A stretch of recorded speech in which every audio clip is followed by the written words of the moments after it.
Welcome everyone to the next edition of the WeAreOne Sessions. My name is Nev Vujocevic. I'm a certified senior executive coach at Nev Coaching and Consulting, and I'm really excited, really grateful to have these moments with you on a weekly basis and be able to connect. So what we have for you today, what we've been doing in these sessions is really, as we listen to folks, the participants in these calls, people watching the videos, as well, clients, friends, loved ones, etc.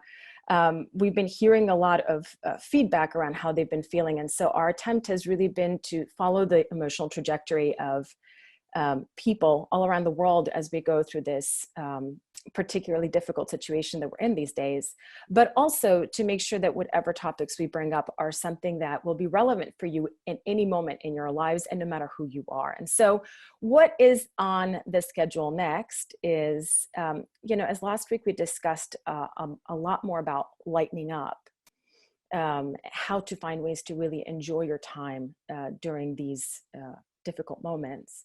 One shift that we've been looking to do is also to start thinking, hey, it's been now a month plus, people are settling into this situation. We don't know where it's going to go, but that does mean that a lot of folks are starting to ask themselves, so how do I actually make more acceptance? How do I really come to terms with this more? And then as well, start to orient myself towards things that are important to me, towards having a sense of success that makes sense for me and meaning.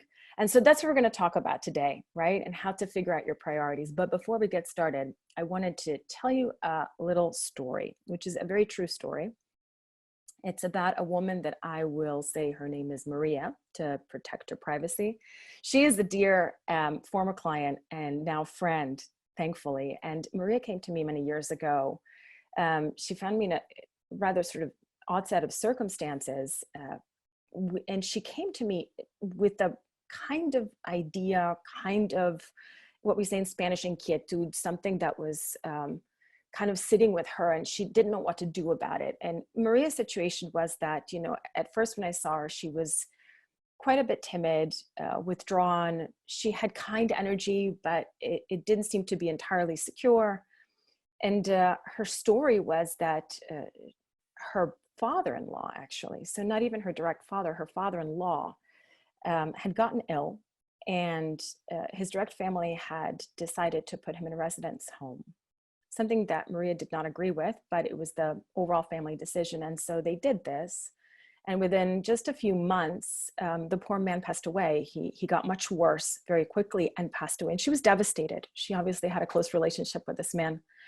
And it started to sit with her, kind of, why did this happen? This could have gone better.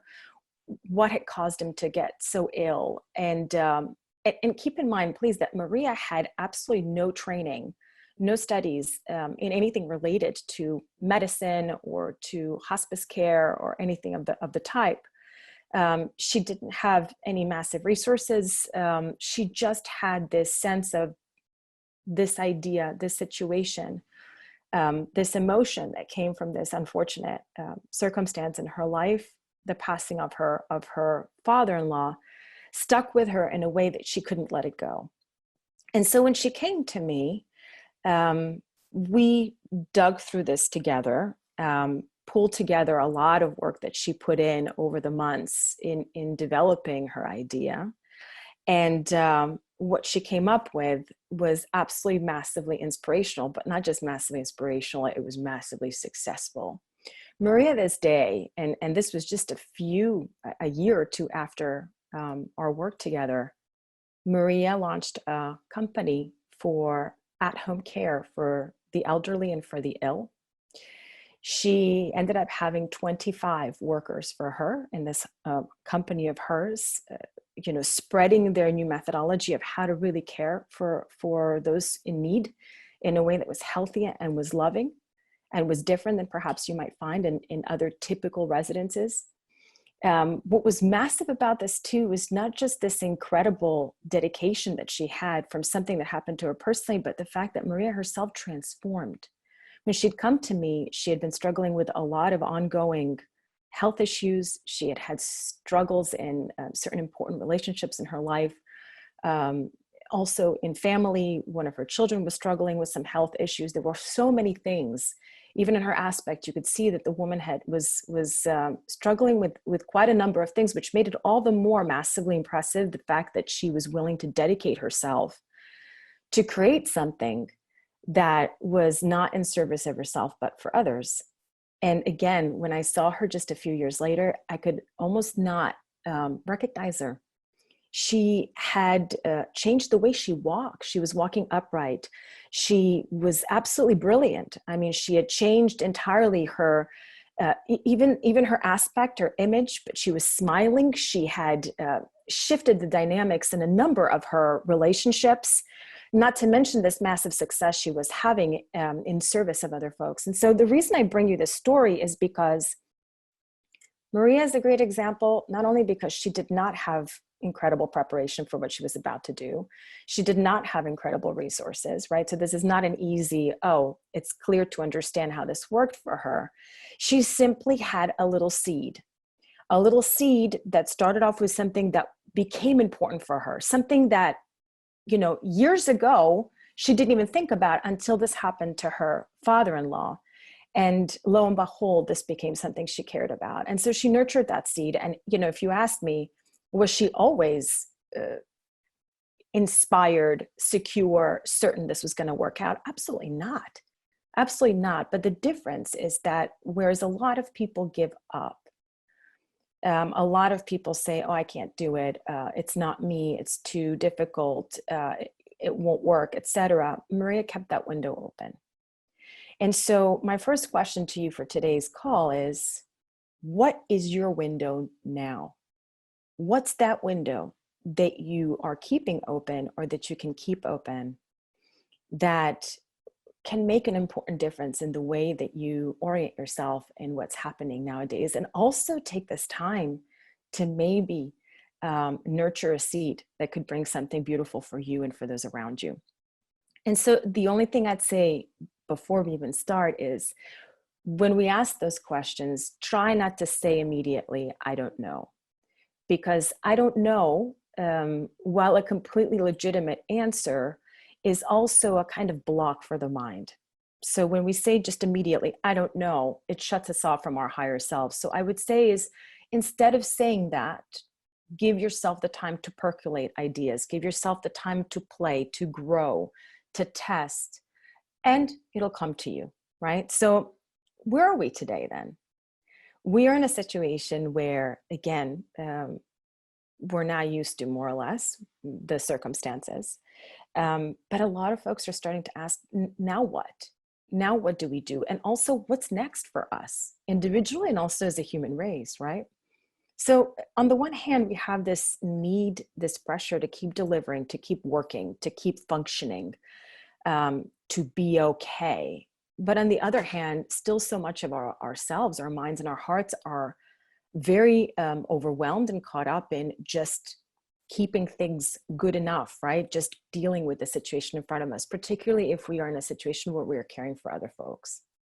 So in that respect, it becomes more important than ever, right, to revisit this idea of what's true progress, because we're limited in so many ways these days. And yet on the other hand, we have new opportunities if we're willing to see them. So why not shift the way we think of progress? Why not shift the way we think of effectiveness to something that is more meaningful for us, not just in the current crisis, but also in general? If you consider it this way, one of my students the other day, we do a call with the university too, and he said, now I'm in these four walls. He's like, I'm doing all kinds of things to keep myself busy. He said, but I have to see the mirror all the time, because whereas before I used to, excuse me, come in and out all the time from home, I was always outside doing things. Now I'm inside the house and I'm always in the, going inside of the bathroom. And next thing you know, I see the mirror, right? All the time. He said, I'm not sure I like what I see. And so we talked about this and the reality that, when we are in confinement, we are more at home. Some of our activities have been taken away. Others can be brought to replace them. We are perhaps by ourselves, which is a certain dynamic, or we are constantly with certain loved ones or other people. The human race as a whole, we're all feeling like we're in our kind of boiling pot, right? And so what it's doing is it's bringing in a very real, a very confrontational way, a lot of the dynamics about ourselves, about our society, about how we work, about our relationships, right? It's heavy stuff, you may say, but on the other hand, being able to deal with this and take the opportunity to not just push it away, not just fight it, but see what it has to show us with tranquility, right? Without pressure, can be some of the best training for anything that's going to come for you going forward. So it's also making it very, very clear for us what's really important in life, right? When we had all this time, or not so much time, we were running around doing so many things. So many things seemed important. And sometimes it was hard to distinguish what was important because we chose it or because everybody else was telling us it was important. But when we go through these situations and you see how certain people are struggling so much, others are fighting so hard, others are kind of percolating at home, we're all in the boat together, but there's a lot of different experiences going on. It's one of the best environments to really ask yourself, wait, what do I really care about? What really matters in all this, right? So my whole question here is, why not shift the paradigm, which is what we're going to try and do today, right? Shift the paradigm to a more true, a more authentic sense of success and purpose, right? One that works for you, no matter who you are, no matter what your circumstances, and it works for you now and will work for you going forward. So the three keys that we want to talk about is, first, how to nurture a true sense of acceptance of challenging circumstances, but in anything in general. Two, how to redefine meaning and success and break with some unhelpful belief systems that might not be serving you, all of which we all have. And three is to focus on what truly matters to you. And that's going to be very unique for each person. So if we start first off with the idea of finding acceptance, right? Acceptance is something a lot of us struggle with because in one thing or another, because we don't necessarily define it in the best way, right? Acceptance is not about giving in, and it's not about giving up. When we accept something, we're not saying, I surrender in a negative way, I'm helpless, I'm powerless, right? That's not acceptance. It's also not ignoring or denying the difficult, right? We're not saying that because I accept a situation, I am refusing to acknowledge what's challenging about it.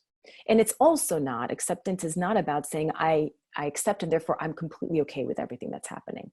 You can accept something and still acknowledge the fact that there are elements of it that you struggle or disagree with. So what acceptance is, and I really love this definition by Identity Magazine, is embracing something without resistance, embracing what is without resistance. I don't know if you know about the Serenity Prayer. I think it's especially powerful with this. It says, God grant me the serenity to accept the things that I cannot change, the courage to change the things I can, and the wisdom to know the difference. Now, religious or not, right? It's I wouldn't consider it in that respect. But the idea of really trying to understand, which is going to be a running theme for us, of what can you affect? What can you influence? What can you change? Focus on that. When we are struggling with accepting, you'll see this in perhaps yourself and others. There's sort of three things we tend to do as we struggle with acceptance. I call it the blame, complain, and drain. Blaming, and you've probably been seeing that around in this current situation, is, we are angry, we feel helpless, sometimes we feel hopeless, or others do. And so we react by blaming someone, looking for a target to project our anger on, right? Another thing is that we complain. The difference between complaining and verbalizing emotions is that verbalizing is something where we are honestly expressing what we feel, but also with the intention of working with it. Whereas complaining is really incessantly repeating the same negativity without the slightest desire, orientation, or ability to see where you can change or improve it or help yourself at the very least. And drain is all these, right? When we are constantly struggling with acceptance, when we're pushing, when we're blaming, we're complaining, and other sort of, let's say, less constructive things in our search to accept acceptance, what we do is we end up draining really important resources that are exactly what we need in order to get through something, right? Whether it's to get more peace, whether it's to mobilize our energy for focus on something that we can change, or positivity, et cetera, et cetera. So what we do have to realize is that there is also kind of grief that is happening for some people nowadays. And grief doesn't mean necessarily that it's coming only from those who are in the most dire circumstances. They're losing jobs, they're losing lives, they're losing loved ones, they're on the front lines. Those, of course. But there are also quite a few people who are experiencing grief in the sense of the loss of the life we had, or the loss of the way things were. And it's really important to acknowledge that, because a lot about today and accepting is also accepting that it's okay not to be okay. And it's okay that even if you have moments when you feel okay and you feel you can, it's okay not to feel okay in other moments, because that is the first sort of stepping stone in general to say, I can move forward, but I don't need to expect that my motivation, which we'll talk about next week, that my focus is always 100%. Okay. So the question right now is, what will help you find peace with the current reality, right? What will help you make peace? What will help you accept the current reality in a way that works for you so that you can work with some new things going forward? A couple ideas how to do that, right? One is to really try and mentalize that the fact that this situation is what it is, to no fault of anyone's, and it's going to last as long as it's going to last. We're getting a lot of conflicting news to what degree that will last in one way, in a more extreme way, in a less extreme way, but we can't change this. And so as much as you can make peace with the fact that that is the circumstance, but we also don't know where things are going to turn out.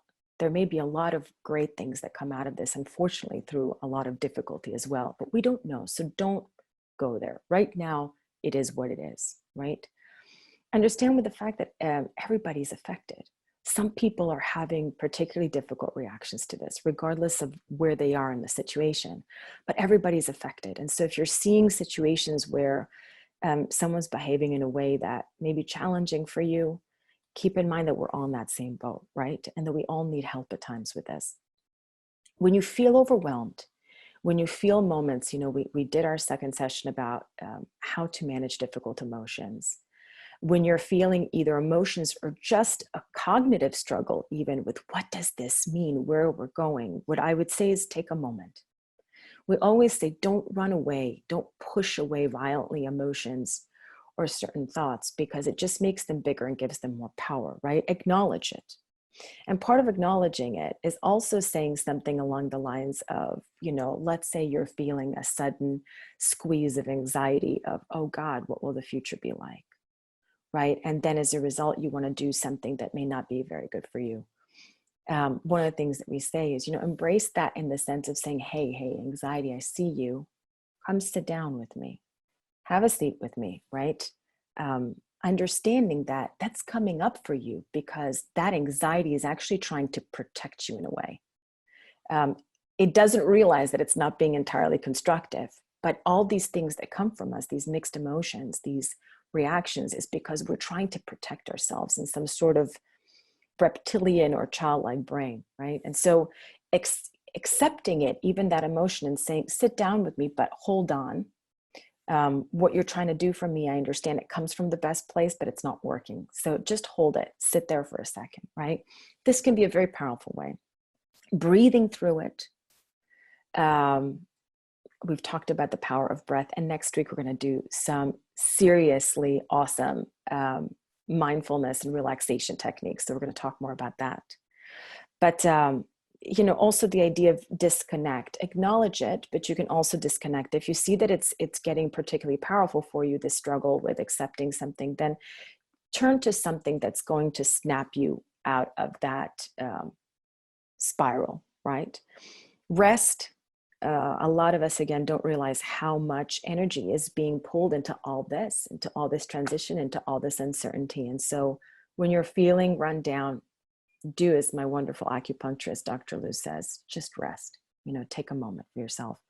And as we say, don't feed the bad wolf. We talked about this, inside us is a good wolf and a bad wolf, this wonderful story of old. And the question of which one wins is the one you feed. So when you're getting anxious or you're struggling with acceptance, try and resist the feeling of, let me just go Google every possible bad scenario and see what the chances are it comes out, right?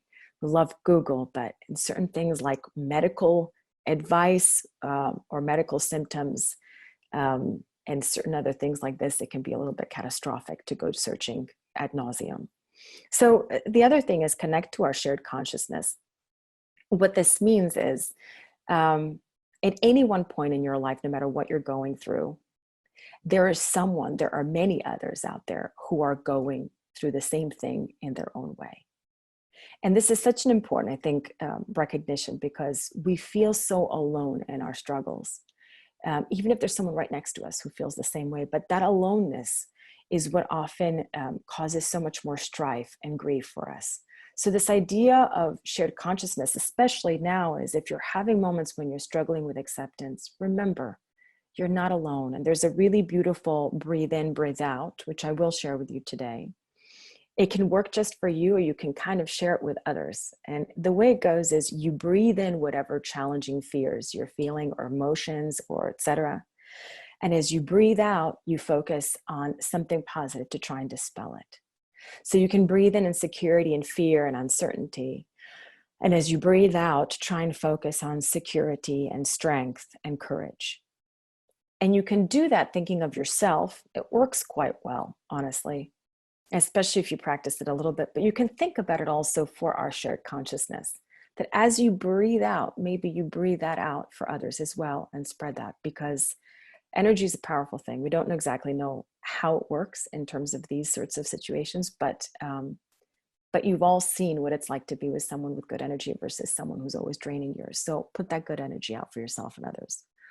There's also something, people keep saying this too shall pass. Yes. Others keep saying, yeah, this too shall pass, but when? When can we get there? I just want this to be over. And I'll share with you something my husband said to me years ago. It was a particularly intense and difficult time. And I said something along the lines of what a lot of us say, which is, I just want this to be over. I want time to fly so we get to the next weekend or the next vacation. And he said to me, it's the arrogance of youth to want time to pass by more quickly. And he didn't say it judgmentally, quite the contrary. It's a bit of a joke between us because he's older than me. But it stuck with me so very much, because I think it's immensely powerful and immensely true. If you speak with elderly folks who've been through a lot, especially those who've been through wars and other crises, or just people who have gone through challenges in their lives, they know how precious time is. And they know that time is really what we do with it, no matter what's happening for you or with you. And so this idea of just wanting to, rush to the next thing and rush this to be over, we're missing out on what this has to teach us.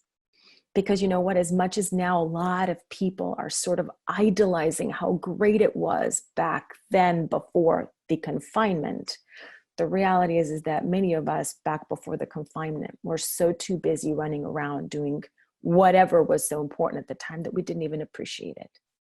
So maybe there's a day that we'll say, oh my gosh, remember that time we were able to stay home and just do this, and that. So what do you make of it, right? Let's go to the next one. This then pulls us into redefining meaning and success and breaking with unhelpful belief systems, right? As we said, right now we feel the pressure to be doing things. We feel like we're moving, but we're not quite sure, are we advancing? And so again, this is a really great moment to break with a lot of these ideas of how this is supposed to be, how progress and success is supposed to be.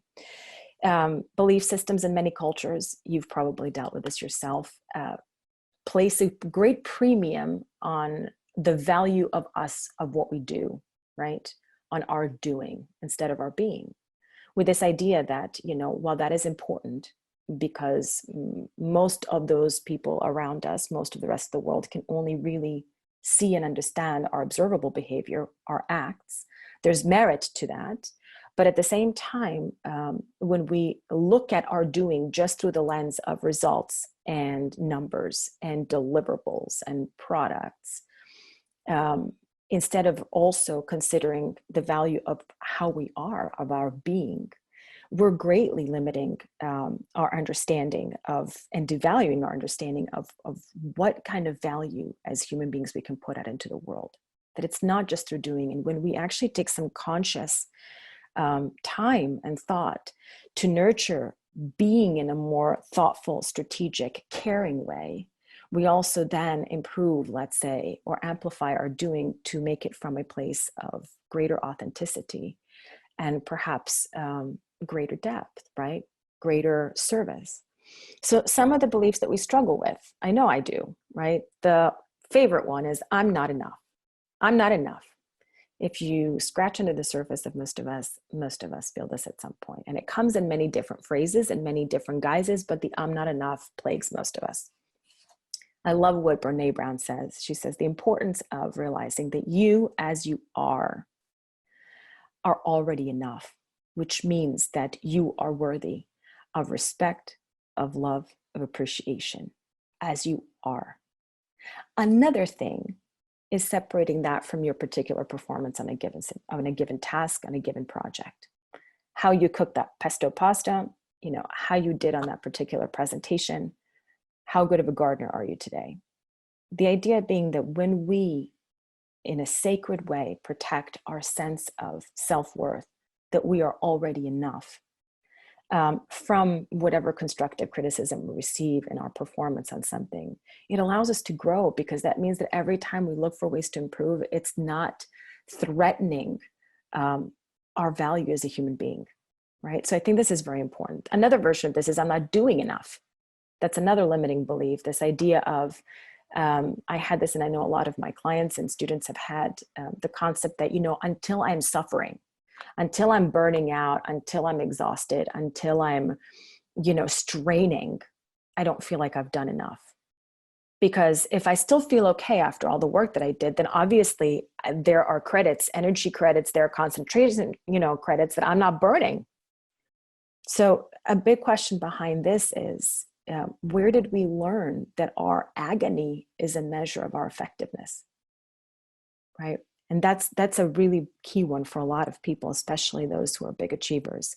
Anything that comes with you should do this or you must do this are also limiting beliefs that can make us struggle, because it doesn't mean that there's not truth to them. It's just that they're phrased in a way that comes from a place of obligation, of pressure, instead of choice. And we'll talk more about that. But choice is really where we're looking for, right? To say the difference between I choose to do this, I want to do this, versus I must do this, as if someone has imposed it on us. At the end of the day, even if you're doing stuff that you don't really want to, you get to say no, as hard as that seems, right? So phrasing the way that we conceive of our, our acts, our decisions, makes a big difference in the way that we push forward in doing them. This idea of goodness versus wholeness, I love this quote by Carl Jung. He says, I'd rather be whole than good, not to devalue the importance of being a good human being. You know how big we are about that here, to do the best you can to help and to nurture good values, but we're also human. And with humanity comes, rage and frustration and jealousy and selfishness and fear and all kinds of stuff. And that's what it means to be human. The question is, what is leading you in the general basis, right? But accepting your humanity will actually help you get over some of those things much more quickly. And there's a lot of others. So my question to you is, what limiting beliefs are holding you back right now from doing what you think is really most important for you? And how do you dispel them? The key is to truly integrate the idea that your life is your own. And you've heard people say this all the time, and you're like, what does that mean, right? We know that. Your life is your own. That means at the end of the day, you're born alone, you die alone. What happens in between is your choice. It's each one of our choices, right? So really understanding that on the one hand, the human experience, the emotions we feel, the life milestones we go through are very similar person to person. But the internal world, the personalities of those around us, and ourselves are massively different. And so it's really our opportunity to speak to that world that we are and create out of that what we can, right? The more that we integrate this belief, the less battles we have with ourselves and with others, because suddenly we have an understanding of our limits that's much healthier. And the better we nurture ourselves without apology, right? Because it doesn't mean that if I have to take care of myself, I have to be hurting someone else. No. But if you're constantly in dynamics and relationships where it's being placed upon you that your own needs aren't important, then that's what it's going to feel like when you decide to do something for yourself. So the idea is we're moving towards each one of us having the opportunity to build a loving vision for something that makes sense for us going forward now, not with what was happening a while ago. Okay. How do we do that? Become aware of your limiting beliefs. What are yours? What's in your baggage? We all have, a backpack, and that's okay. Acknowledge them, as we said, acknowledge them, embrace them, but put them aside intentionally. And there's a way to do that in your mind, really. The more you practice it, the more it works. Also, if they're coming at you a lot, these limiting beliefs, then challenge them. Challenge what's beneath the surface, right? And you can ask a couple of questions. I'm not doing enough. I'm not doing enough. And as a result, I won't get X place. Are you sure? That's one question. Are you sure? How true is that? Are you certain that that's the case, right?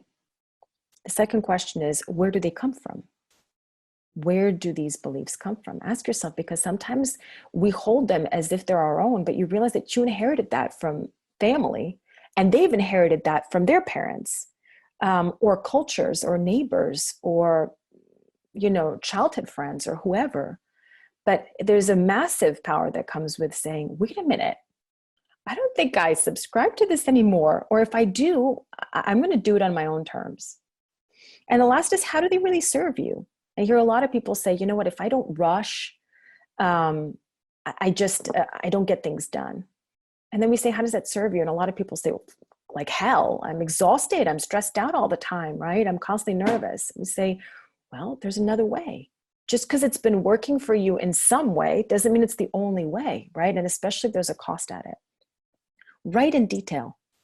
Write in detail what success and meaning are for you right now. And in this case, we're talking about your general vision for life going forward. But write it in detail. That means, what kind of a loved one do you wish to be, if that's what you care about? What does it mean for you in your profession? What does it mean for you with yourself? But write it in detail, because the details is where we get more insight and exactly how you want to have a certain role in your life or achieve certain things in life. But this is the overall. This is not the priorities right now. These are really building the vision for what for you is a meaningful, successful life from where you are right now. We also say, it's important to ask why. Why is that important for you, right? And this goes back to making sure that you're really choosing what you're saying is a vision for you going forward. Draw it. We do this a lot in our workshops here. It doesn't matter if you're a good drawer or a bad drawer. It has nothing to do with that. Draw, for example, how you see yourself now and how you'd like to see yourself in the future.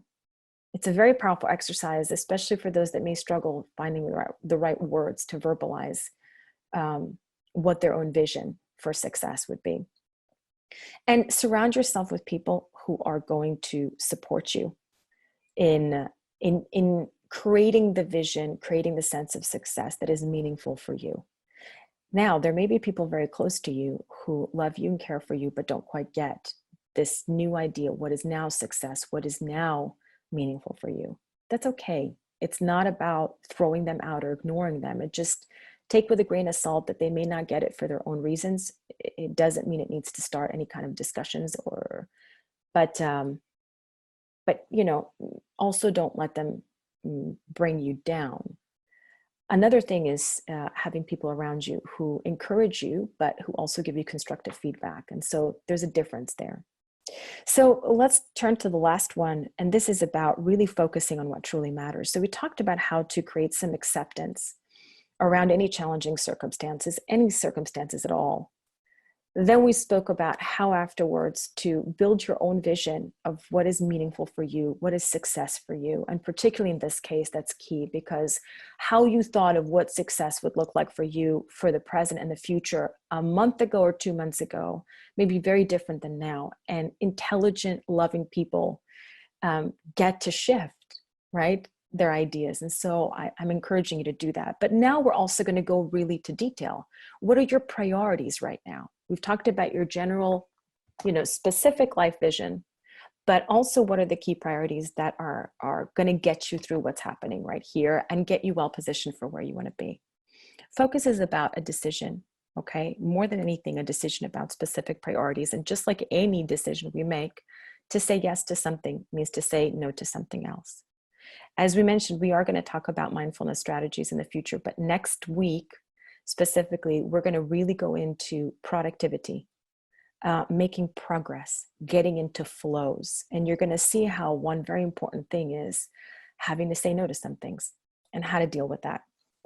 So the more honest your decision is about your priorities, the more it reflects your authentic needs, your authentic desires and expectations, the more you're going to be able to motivate and organize around it. So if you're feeling a kind of with some priorities you've created, ask yourself where the block is, ask yourself where the natural motivation is, right? And we'll talk about the other side of that too.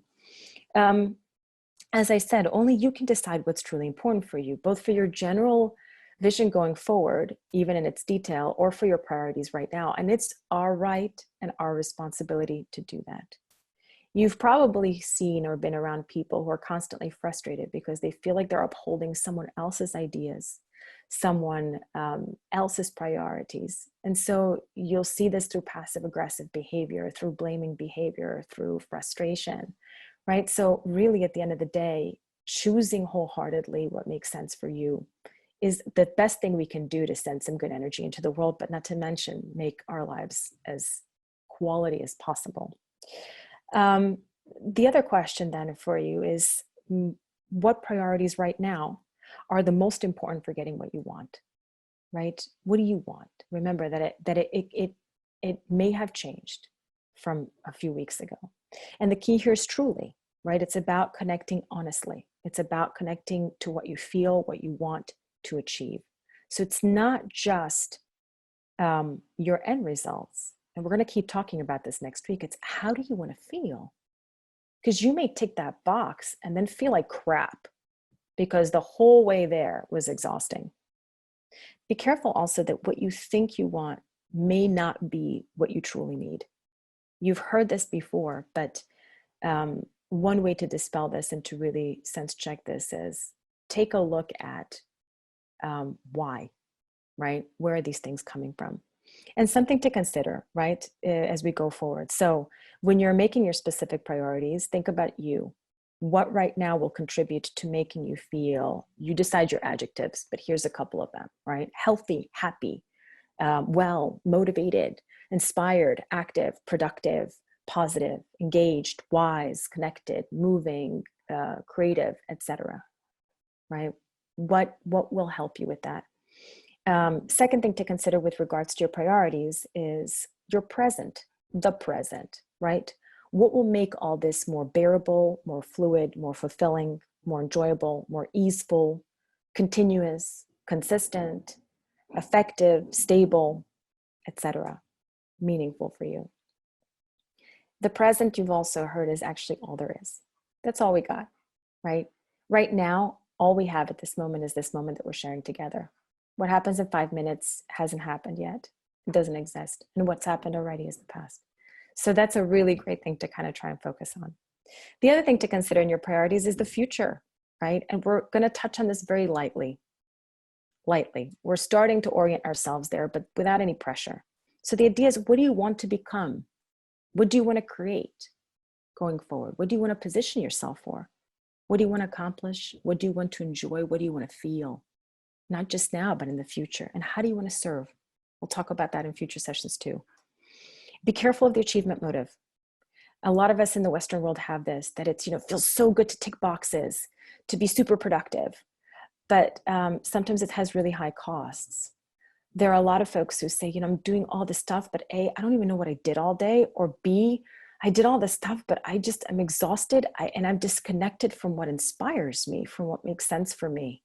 So just getting a bunch of stuff done, and we'll keep talking about that, isn't necessarily the be all and end all. And then there's the shit sandwich, right?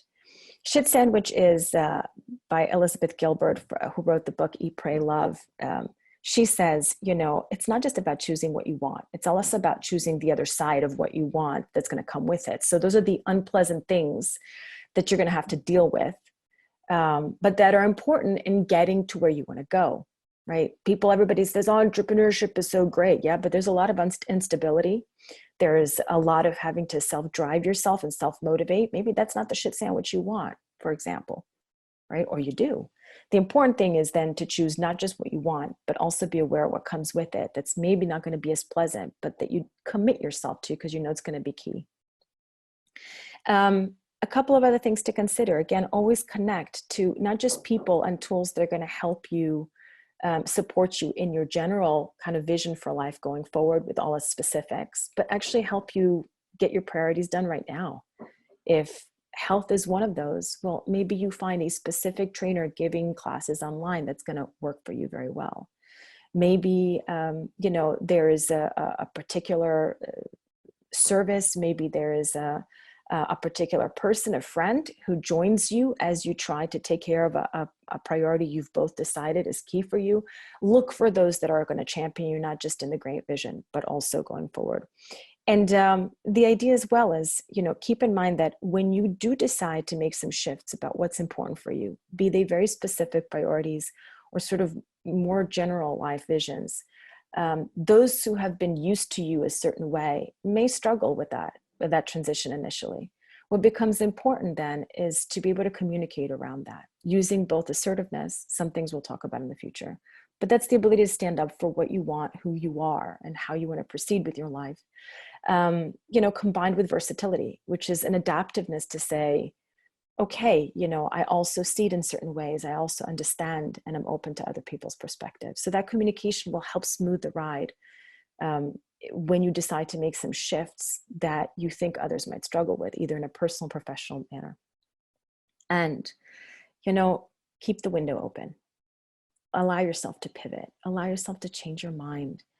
Allow yourself to learn, right? So whatever we decide right now doesn't mean that we are married to it forever. So take the pressure off in that. The most important thing is just to start small and turn towards the light. Next week, we're going to talk about, again, more productivity, really how to get mobilizing, how to get the energy flowing. But for now, I'd love to know from you. So a couple of questions, right? What will help you make peace with your new reality? What limiting beliefs are you struggling with at the moment, or finding cool ways to dispel them? What are priorities that are maybe new or renewed in this current situation? All yours. Anyone? Thoughts, questions?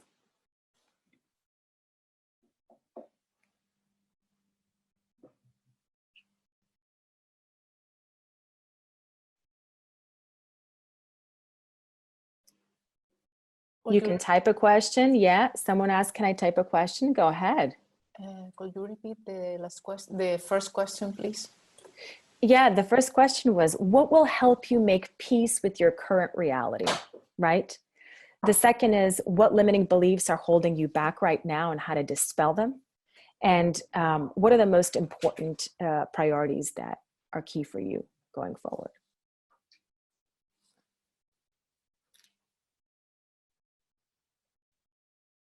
Do we have a question? Someone's written, let's see.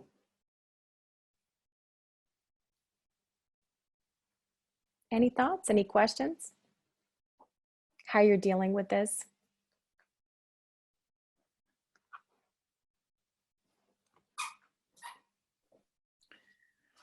We have some thoughts here. Yeah, go ahead.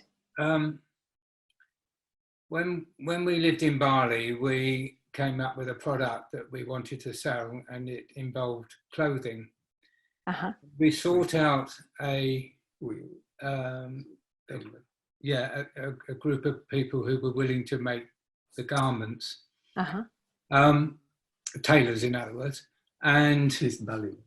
yeah, he's from Bali, and all his staff were from Bali. And the interesting thing was that we developed this line so well that we wanted him and his staff to make more, And he said to us, I don't want to make any more. Uh-huh. We get 3 bowls of rice a day, and that is sufficient. Because it's mean that. And we said, well, you can make some more money. Well, I don't need any more money. I have all I want. Take it away from his time.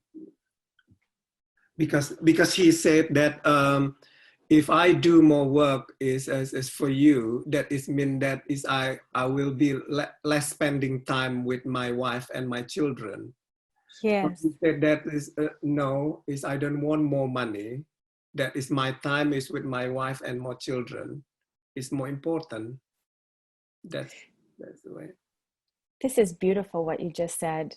And And that is a stuck in for us is that is stuck, that is okay, and that's something that for us is to learning, that is from him, because the way that he run his life and believe.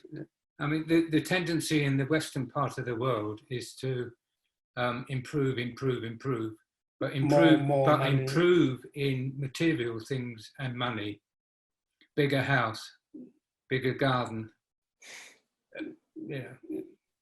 So. No, this is wonderful what you just said, because and what it also shows is that it's a person who has very clear their life vision and their values, and it also again makes us question, what are we running towards all the time, right? As you said, especially in the Western world, because this gentleman understood very well that. And again, we'll talk about this next week, because this is really hard for us in the Western world to get, that it's not that if I eat my green juices and go to the gym all the time, I'll have so much energy and then I'll just push more and more and more and more out. But rather understanding, no, we've got the resources we do for a reason, right? Being human is beautiful by itself, right? And that means that if I say yes to you or to this, I say either no to myself or something else that's important to me.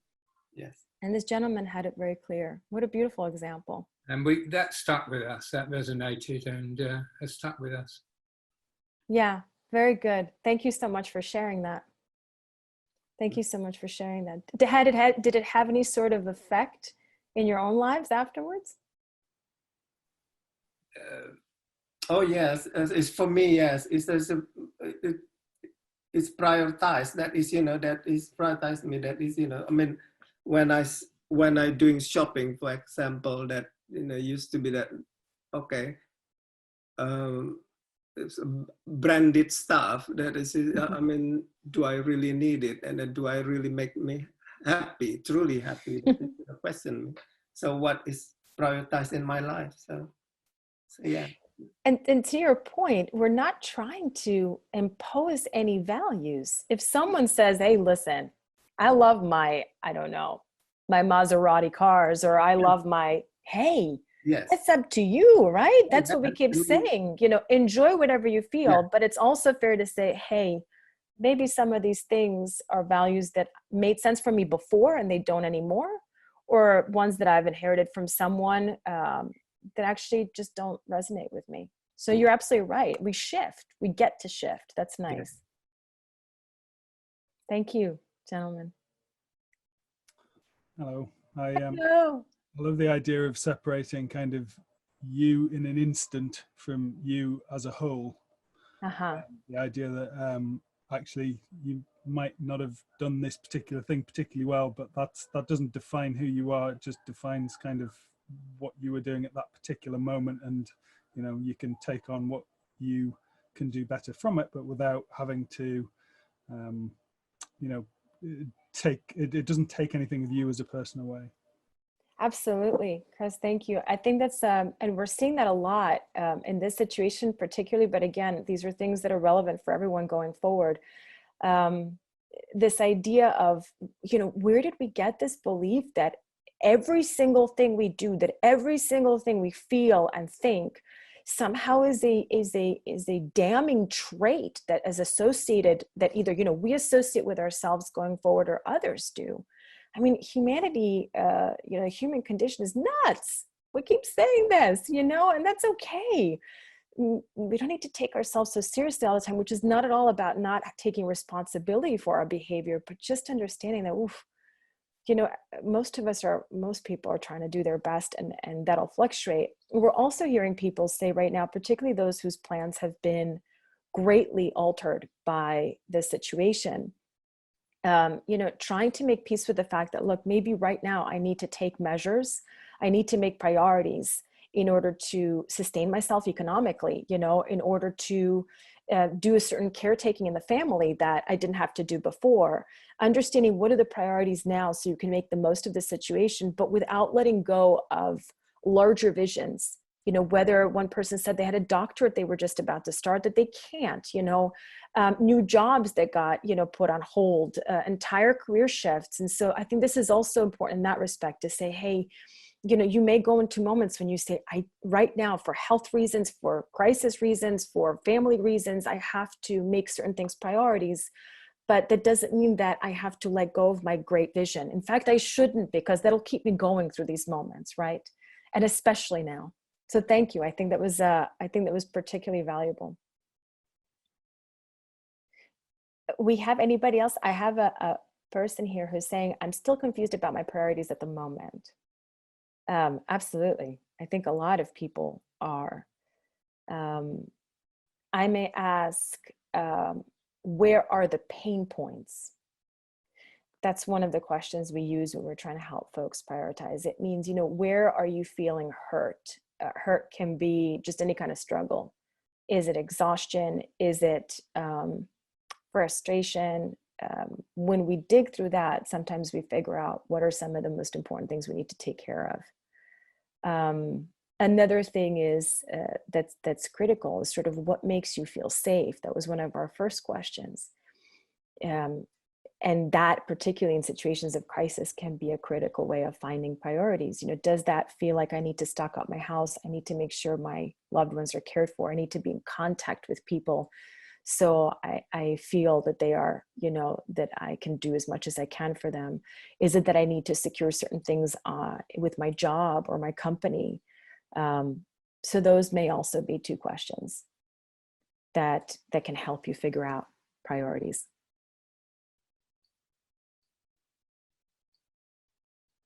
Right. She says, just unsure about the situation and how long this will take.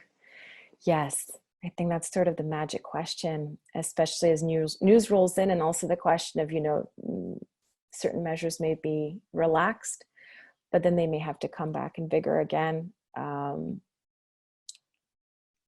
I think at this moment, what I would say is take care of the now then, with a vision for the future, because that's really all you can, especially in moments like this. It's like moments of, in war, it happens similarly. Also, when someone is going through particularly strong tragedy or grief in their lives, everything about the future becomes a joke.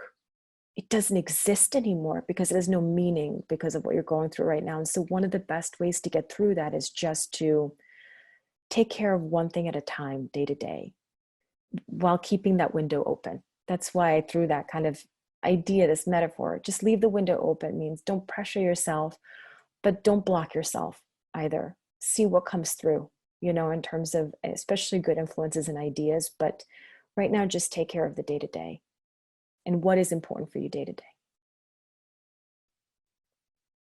Anyone else wanted to share a comment, a question, a particular limiting belief that's challenging for you, ways you're dealing with it? I might have another question. Yeah. Hi. Hello. I was going to type this out, but then I realized that it was a lot of information. I've been so up until last week, I thought I was actually doing pretty well in these weird, trying times. And I felt that this week was really the switch to something else. Before, you know, the new reality was really a wake-up call for me, being able to work from home and plan my day according to what I prioritize and taking breaks when I needed them. That was a welcome change. But then at the same time this week, I feel that I'm getting overwhelmed a lot because mostly from other people leaning on me. And this is family that I'm talking about, and friends, and all these never-ending calls and video conferences. And so I'm still working full time. So I also see a lot of colleagues all day long. And then after work, there's the aperitivos that we're doing, and all these parties, house parties and whatnot. And I feel this past week has just been, I feel myself wanting a little bit of distance, and I feel the need to prioritize my mental health a little bit. But I also know that people just need a little bit of connectedness and a sense of togetherness. And I don't really know how to approach the conversation with my best friends and my parents and other family members of saying, hey, actually, I don't want to talk for a while, or I don't feel like my energy levels are up to what you expect from me at this point. So I don't know if you have any advice to approach that situation.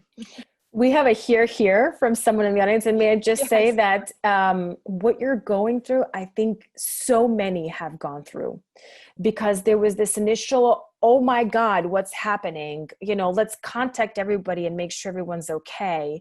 And then, you know, as things are shifting, you know, in one country, another place, another whatever, staying on top of all of that as you're trying to build a transition and secure a home and blah, blah, blah, blah, blah, right? And so what I would say is there's this initial outpouring, and it happened here, and we've seen it happen, you know, in countries that had this earlier. And as kind of the dust settles, because all that outpouring is also a lot of energy that one is putting into, as you said very well, trying to take care of everybody else and contact everybody else, but also take care of what you need. There's a very understanding sort of reduction, as we call in these emotional credits, physical credits, you know? So where you are, I promise you, I was there a few weeks ago, right? And this started a couple of weeks earlier. You're in the States, if I remember correctly, right? So I think I'm actually in Belgium. So we've been in lockdown for about a month. Okay. So we were, depending on how it's been hitting, right? Some people have been having it earlier rather than later. But what I want to say is, at the end of the day, the best you can do for others is to first take care of yourself. Because not even in this situation, you've seen what happens when we drain ourselves in order to please others. At some point, there's a spillover, there's a disappointment. There's either you getting frustrated because you feel, you know, like, oh, you just don't want to, or you can't get there, or you're not being compensated or whatever, or, you know, they keep expecting you to keep giving, and then there's some sort of conflict. This is the whole point of assertiveness, is saying, before we get to that extreme moment, how do you phrase, what do you want to say to help them understand how you feel? And so I would ask you just that, right? If someone was feeling this way with you, not with you particularly, but you were a contact of theirs or a loved one, and they were feeling this, what would you need to hear from them that would allow you to kindly understand their perspective without getting offended? Right? So you can play with this, but it may sound something like, I'm so, you know, I'm so happy that you're doing, you know, that you're doing all right. I know these are urgent times, and I want you to know, you know, you can come to me. I want to share with you that I've been actually feeling quite exhausted and overwhelmed with this as well. I'm feeling it too. By the way, you get to feel it too, right? You get to go through this too. So, you know, I'd like to just take a couple of days or just a little bit of time to take care of myself, right? So that I can do the best that I can for me in this moment as well, and also be able to be there more for others. Who's going to hear that and say, you're a terrible person? You know, but I hear you. So what I would say is just, when it comes to communicating, and we'll have a session on communication specifically, But when it comes to communicating around your needs, do it before it gets really bad for you. Like, in other words, before you're like really straining. And think about, how would you want to hear that if you were on the receiving end, but in a way that was still respectful and authentic with what you want to state for yourself, right? And that will help you sometimes find the language. A lot of also what's helpful is to reinforce positive messages, and also keep remembering you get to feel too. You get to go through this too, especially if you're someone who's a caretaker all the time, or tends to be of others. This gets to happen to you as well. And saying to people, listen, I just really need to take care of me right now. And I need just a little bit of quiet or stillness or whatever. Disconnect is a good word, which is exactly what we did here. And everybody said, oh yeah, of course, So, and that's also better than just ignoring people, which sometimes feels easier to do. Sometimes you feel it's appropriate, but with especially close people, ignoring can cause more strife instead of just saying, hey, listen, I need to take some me time. Does that help? Yeah, absolutely. That makes a lot of sense. But I think a typical human thing to believe that you yourself towards other people are very understanding and empathic. And, if someone would say that to me, I'd be like, of course, you take all the time you need. But then the anxiety of having to say that to someone else, then all of a sudden it feels like, oh, no one's going to understand and I'm going to disappoint so many people. And but what you're saying makes total sense. I think if I can muster up that empathy and that understanding, then I just have to have faith that other people can do the same towards me. So exactly, you said it very beautifully. And here's the thing too, it may happen, this is why we mentioned a little bit, it may happen that if you're regularly someone who's always there for people, that there may be some people who are used to taking from you who may take a step back and say, hold on, wait, you're not going to be there 24/7 for me. But as we say again, people treat you as you train them to treat you. And so there may be a period of adjustment, but it's only for your benefit, right? At the end of the day, really centering yourself and saying, I need to help myself. I need to care for myself first and foremost. That's your only real responsibility, right? Our responsibility in life. Then we have kids, some of us, some not, but still, then they have to take care of themselves when they get older.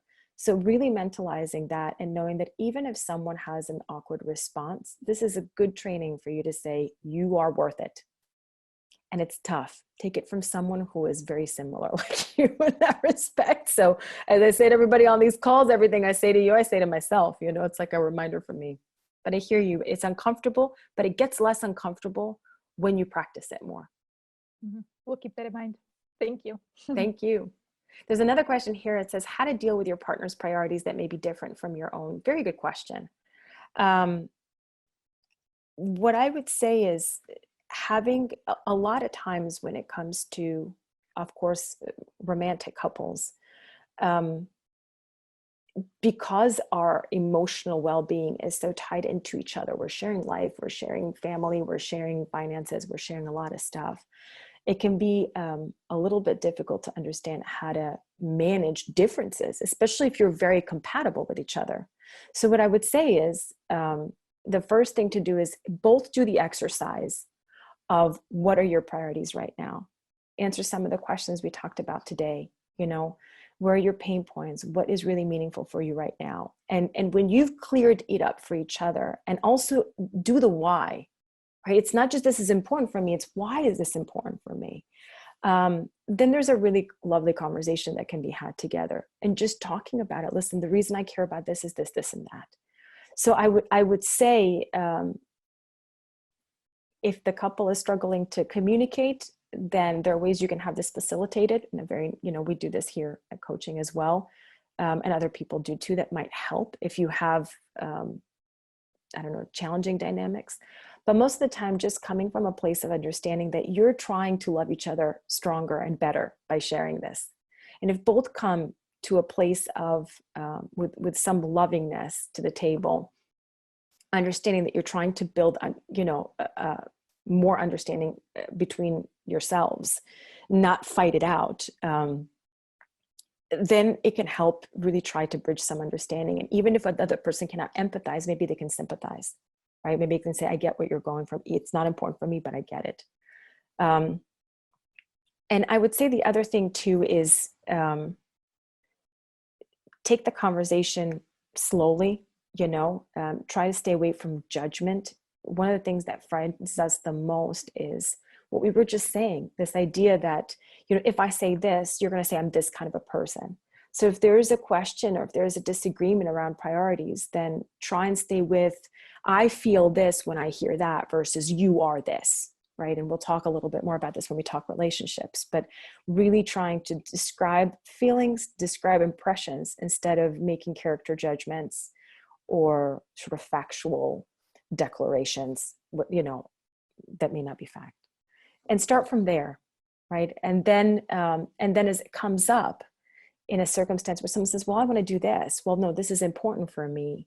One of the things that keeps couples strong for the long term is having an appreciation and a respect for what is important to the other.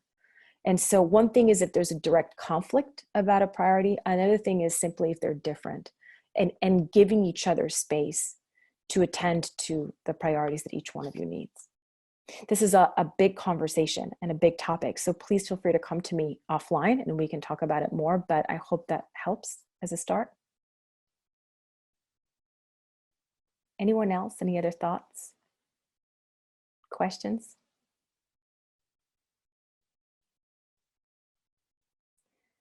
Well, my dears, thank you so much for joining me this week.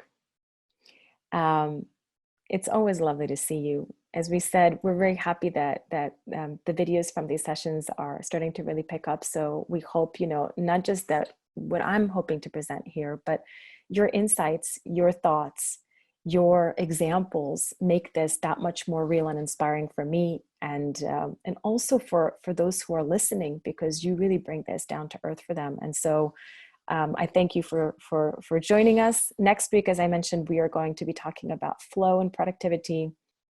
We're also going to touch on motivation. Some of that will very much complement what we talked about today, but now we're really trying to mobilize energy. And then afterwards, we're gonna move a little bit to lightening up the week after. You'll be informed, and if you have any questions, don't hesitate to reach us. You can also find us now on our YouTube channel, which is new. So enjoy if you've missed some of the other sessions. Have a beautiful week and lots of hugs from me. Thanks, Nev. Thank you.